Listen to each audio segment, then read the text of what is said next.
국민의힘 비례대표 김장겸입니다. 이석하신다고 그러니까 김용빈 사무총장님께 먼저 질문 드리겠습니다. 그냥 앉아서 말씀하시면 되겠습니다. 네.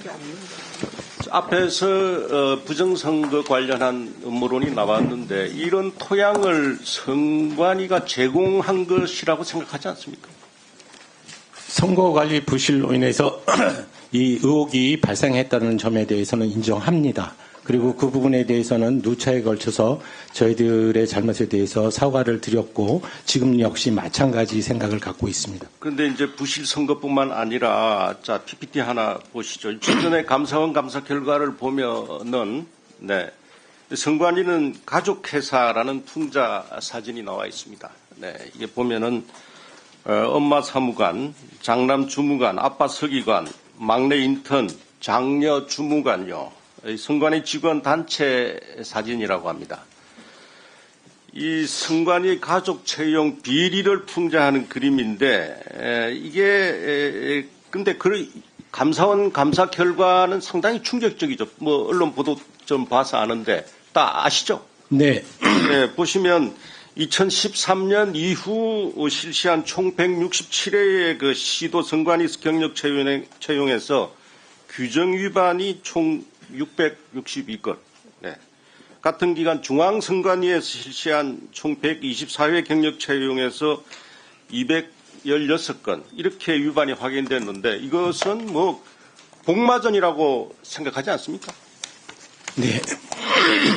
저희는 기본적으로 감사원 감사 결과를 겸허하게 수용하는 그런 입장입니다만은 그 결과 보고서의 내용을 보시면 기본적으로 감사원은 저희 선거관리위원회를 헌법기관으로 보지 않고 특수한 행정기관임을 전제로 감사 결과를 낸 것 같습니다. 그 취지는 그러니까 지금 말씀하시는 그러니까 규정 위반 그 건수에 대해서 말씀을 드리면 그 헌법기관은 자율적으로 그 조직이나 인사에 대해서 다른 자율적으로 규칙에 의해서 규정을 두도록 되어 있습니다. 역시 국회도 마찬가지고요. 그러니까 법원도 마찬가지입니다. 부정과 불법이 없었다는 말씀인가요? 아니 그런 취지가 아닙니다. 근데 감사원은 뭐라고 그러냐면 자 총장님 시간이 없으니까 그러면 제가 감사원 그 선관위 경력 채용 조사 결과 일부 발췌해서 말씀드리겠습니다.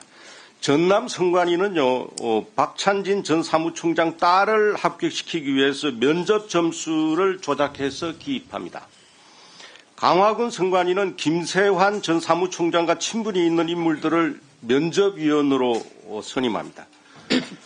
충청북도 선관위는요 송봉섭 전 사무총장 청탁을 받아가지고 딸 한 사람만을 대상으로 하는 경쟁 채용을 진행합니다. 서울 선관위는요 전 서울 선관위 상임위원 아들이 자격 요건이 없었음에도 채용합니다. 이런 사실이 적발됐는데 이게 전부 지금 헌법기관으로 보지 않은 결과라고 보십니까? 아닙니다. 그 부분에 대해서는 입이 10개가 있어도 저희가 그 변명을 해서는 안 되고 확실하게 잘못된 부분이고 이 부분은 이런 비리들은 완전히 척결해야 되는 대상이라고 생각합니다. 그러니까 지금 가족 특혜 채용, 비위 채용에다가 부실 선거 관리, 속구리 투표 이런 게 만연하니까 국민들이 아니 부정선거 음모론이 그렇게 해서 잘하는 거 아니겠습니까? 네, 인정합니다. 네. 부정선거 음모론이 안 생겨나는 게 더 이상하지 않나요?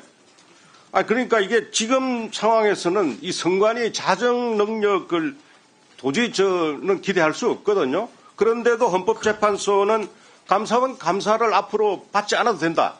이렇게 이게 뭐 가족회사가 가족회사를 봐주는 것 같아요. 그 부분에 대해서 조금 설명을 좀 드리겠습니다. 저희가 권한쟁의 심판에서 대상으로 삼은 것은 선거관리위원회가 헌법기관이냐 그렇다면 다른 헌법기관과 마찬가지 즉 국회와 법원, 헌법재판소와 동일한 대우를 해달라는 겁니다.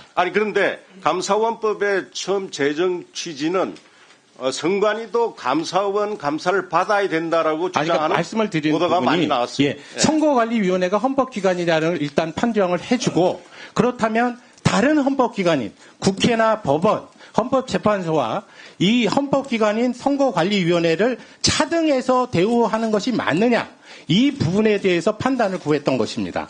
그러면 헌법재판소가 과도한 판결을 한 겁니까? 본 의원이 헌법재판소는 그러니까 법리적으로 당연히 그렇게 결론을 낼 수밖에 없습니다. 헌법기관이니까 동일한 헌법기관에 대해서 차등 대우는 인정되지 않습니다. 그런데, 그러니까 국회나 법원에 알겠습니다. 대해서 외부적인 감사가 할 수 없다면 저희 기관에서도 외부적인 감사는 할 수 없게 된다는 겁니다. 그런데 이 부분 때문에 현재 결정을 보시면 면죄부를 주지 않는다는 부분은 분명히 언급을 하고 있습니다. 그만큼 국회나 법원이 자정적으로 노력해서 자체 감사를 통해서 이와 같은 비리가 발붙이지 않도록 하는 것이 중요한 그러면 것이지. 총장님, 총장님 시간이 너무 많이 가서 그러면 선관위의 인사는 물론이고 회계하고 선거관리 공정성까지 이 전문성이 있는 외부 기관의 감시와 견제를 받도록 제도화하는 방안에 대해서는 어떻게 생각하세요? 현행 헌법적으로는 국회나 법원, 헌법재판소가 외부 감사를 받는 그런 규정이 없는 한 저희들도 받을 수는 없습니다. 다만 지금 말씀하신 대로 회계감사는 국가기관 모두가 받도록 돼 있습니다. 그러니까 그런 부분은 문제가 없고 인사에 관련한 부분, 조직에 관련한 부분에 대해서는 국회나 법원하고 동일하게 대우를 해달라는 것이고 지금 저희 기관이 이 영세하고 또 지금 잘못한 부분이 있으니까 이 비리는 반드시 발본색원해야 되는 것입니다. 그래서 제가 들어와서 이 부분은 제도 개선을 했다고 말씀을 드렸고 다만 그 제도 개선이 완벽하지 않을 수 있습니다. 그래서 차제에 이 선거관리위원회를 국정감사 권한을 가진 국회라든지 이런 부분에서 더 저희 기관을 들여다보시고 저희에게 제도 개선을 요구하신다든지 이런 부분을 통해서 개선해야 되는 문제라고 저희는 생각합니다. 지금 이 개헌 논의가 많이 나오는데 예를 들면 선관위가 너무 비대해서 이게 이 정말 가족회사로 돼 있는데 이것을 지방 선관위는 전부 행정부처로 이관한다든지. 네네.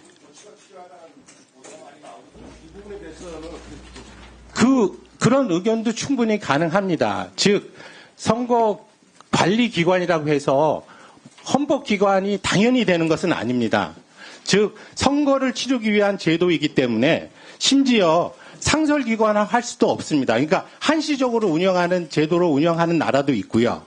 그다음에 일본과 같이 소위 행정부, 그러니까 내무성 산하에 총무성인가요? 총무성 산하에 선거국으로 두고 운영하는 나라도 있습니다. 이런 부분들은 헌법적인 문제니까 개헌 논의를 하실 때 충분히 우리나라의 실정에 맞게 선거관리 제도를 어떻게 가져가는 게 맞는 것인지를 논의해서 정하면 되는 것입니다.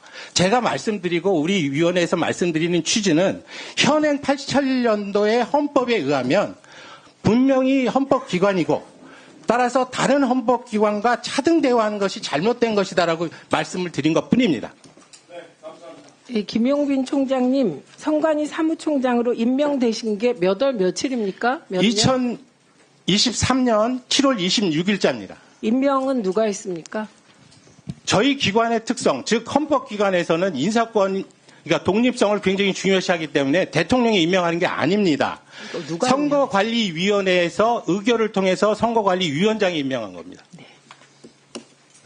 이거 모르시는 분들도 계셨을 거예요.